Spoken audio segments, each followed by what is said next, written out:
Welcome to another video from Druid Technology. In this video, we'll provide you with step-by-step instructions for optimizing your Druid Tracking Device's solar charging process and share some valuable tips to ensure you get the most out of it. Before we dive into the specifics of solar charging, let's highlight the significance of keeping your device charged. Whether you're testing the device or deploying it for data collection, a fully charged device is your key to good results and avoiding data gaps during initial deployment. Additionally, regular charging is essential to maintain your device's battery health during routine maintenance. Druid offers a range of models with various battery sources, including solar charging, magnetic charging, and primary batteries. In this video, we'll focus on solar charging. To start, place your device under direct sunlight for several hours or longer. Keep in mind that different models come with varying solar panels and battery capacities, and environmental light conditions may fluctuate. As a result, charging times can differ.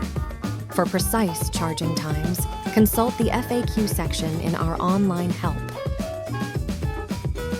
Avoid charging your device through glass, as it can filter sunlight and prolong the charging process. To maintain a consistent test and deployment schedule, position your device in an open space where it can continuously access sunlight, reducing periods in shadow.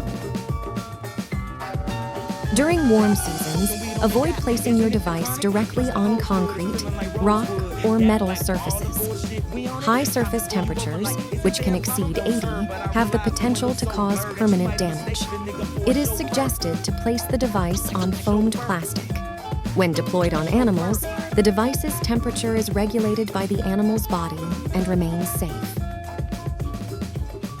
When direct sunlight isn't readily available, consider using xenon lamps or halogen lamps. Maintain a proper distance between the device and the light source. Being too close can lead to overheating and damage, as device temperature can never exceed 60, while being too far will reduce charging efficiency.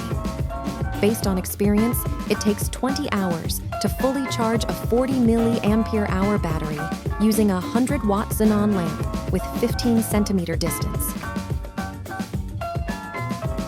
Some models, like the Ultra series and Nano M1 Lite, feature micro-rechargeable lithium batteries.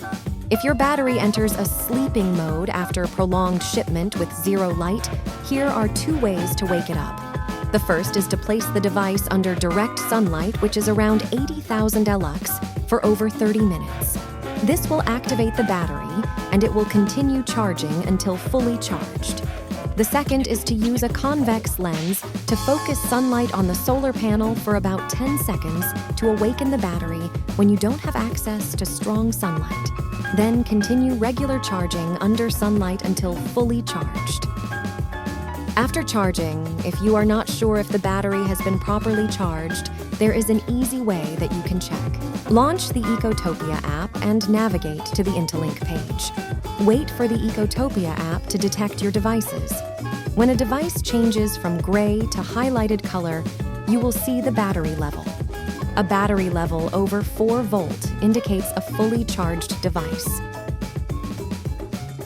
If you are not using your device anytime soon, to maintain your device's battery health and warranty, follow a periodic charging routine.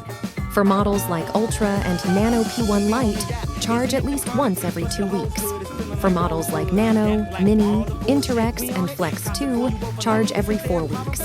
For models like Flex 2 Argos, Flex 2 Max, and Lego, charge every 8 to 12 weeks.